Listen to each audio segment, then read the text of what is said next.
Hi, my name is Stephen Sindoni. Thank you for tuning in to the broadcast of Arctic Secrets Revealed. In today's program, I will put the spotlight on the Arctic Ocean. I like to begin this program by providing the definition of a river. A river is a large natural stream of water emptying into an ocean, lake, or other body of water, and usually fed along its course by converging.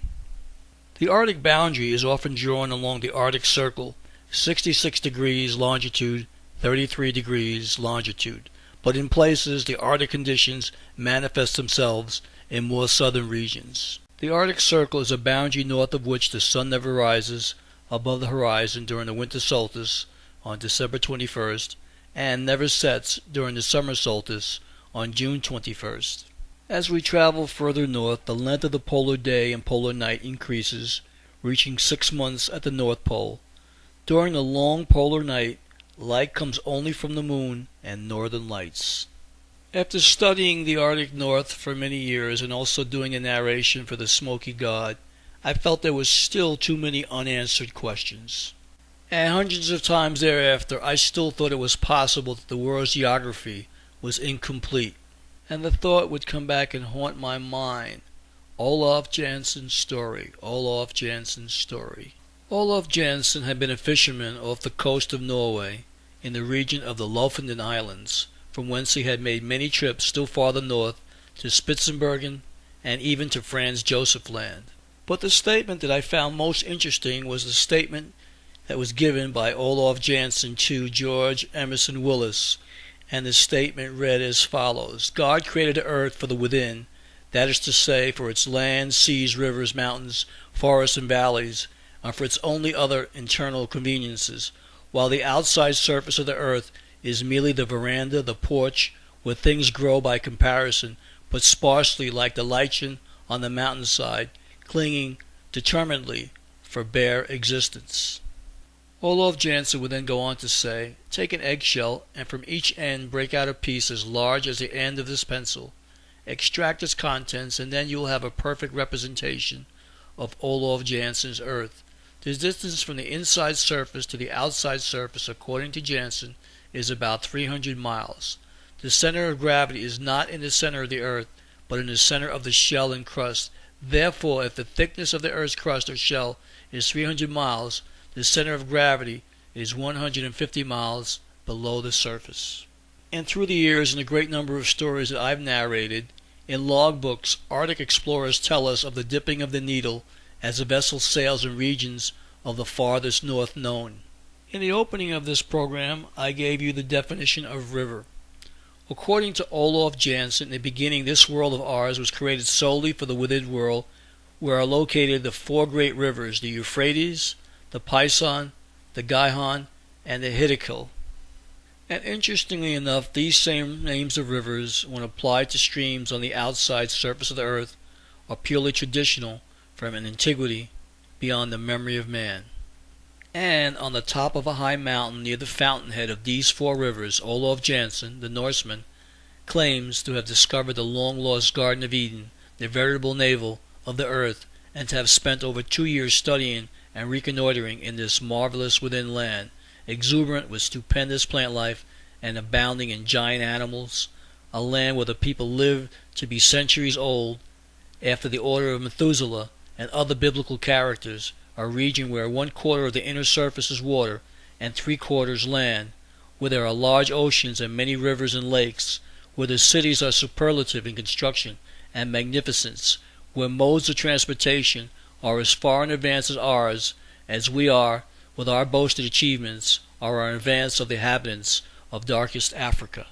The old Norsemen also maintained that from the farthest points of land on the islands of Spitsbergen and Franz Josef Land, flocks of geese may be seen annually flying still farthest north, just as the sailors and explorers recorded in their logbooks.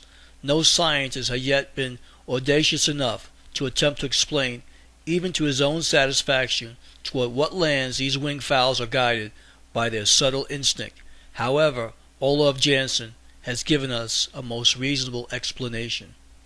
The presence of the open sea in the Northland is also explained. Olaf Jansen claims that the northern aperture, intake or hole, so to speak, is about 1,400 miles across.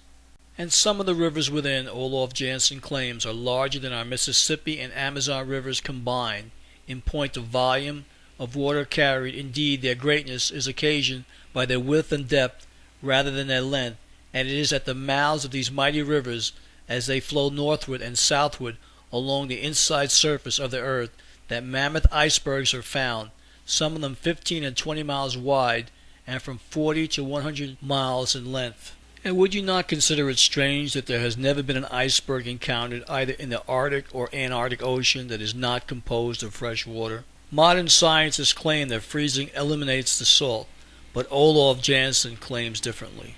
Ancient Hindu, Japanese, and Chinese writings, as well as hieroglyphics of the extinct races of the North American continent, all speak of the custom of sun worshipping, and it is possible, in the starting light of Olaf Jansen's revelations, that the people of the inner world, lured away by glimpses of the sun as it shone upon the inner surface of the earth, either from the northern or the southern opening, became dissatisfied with the Smoky God, the great pillar or mother cloud of electricity, and weary of their continuously mild and unpleasant atmosphere, followed the brighter light, and were finally led beyond the ice belt and scattered over the outer surface of the earth through Asia, Europe, North America, and later Africa, Australia, and South America. On the northern boundaries of Alaska, and still more frequently on the Siberian coast, are found boneyards containing tusks of ivory in quantities so great as to suggest the burying places of antiquity. From Olaf Jansen's accounts, they have come from the great prolific animal life that abounds in the fields and forests and on the banks of numerous rivers of the inner world. The materials were caught in the ocean currents or were carried on ice floes and have accumulated like driftwood on the Siberian coast. This has been going on for ages, and hence these mysterious boneyards. And in eastern Siberia, large quantities of ivory are dug out of the ground every year. Indeed, some of the islands are believed to be nothing but accumulation of drift timber and the bodies of mammoths, and since the time of the Russian conquest of Siberia, useful tusks from more than 20,000 mammoths have been collected. I now ask the question, is there an inner earth? I believe the answer lies in the Arctic Ocean. The slide you are viewing now comes from the arctic.ru/maps website. I will now show you the clues that I believe which would lead to the inner earth. Apart from small rivers, estuaries of major Eurasian and North American rivers, including the Pechora, the Ob, Yenisei, Pyensia, Yatanga, Anabar, Lena, Yana, and Darija, Koma, Colville, and Mackenzie rivers are located in the continental Arctic. As a rule, those rivers flow through broad valleys and lowland sections, frequently forming large estuaries. The rivers influence the permafrost, pushing it far back from the valleys and destroying all permafrost under riverbeds. They are also instrumental in promoting a milder climate in nearby areas. Scientific evidence highlighting the influence of river waters on the seas can be found several hundred kilometers away from estuaries.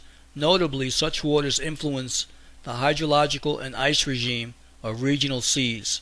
Small insular rivers get their waters from the snows or glaciers. Regional rivers freeze over for 9 to 10 months each year, and some of them freeze to the bottom. Continental rivers thaw every May to June and freeze in October. Insular rivers thaw in mid-July and freeze in early September. And history tells us that many Arctic areas were settled over 10,000 years ago, followed by northern areas of the Canadian Arctic archipelago and Greenland. The Arctic population comprises indigenous ethnic groups and newcomers who brought various cultural traditions with them. The most homogeneous ethnic groups primarily comprise the Inuit in Canada and Greenland and live in the American Arctic. There are over 100,000 Inuit, including 1,500 in Siberia and southwestern Alaska. Dene Indians live inland in northern Alaska and western Canada. The American Arctic and Eurasian populations primarily migrated from the west to the east and from the south to the north along long river valleys, respectively. Do these Arctic rivers lead to an inner earth? The answer may be found by asking the Inuit Indians or the Dene Indians who live inland in northern Alaska and western Canada. I'd like to thank everyone for listening to and watching Arctic Secrets Revealed.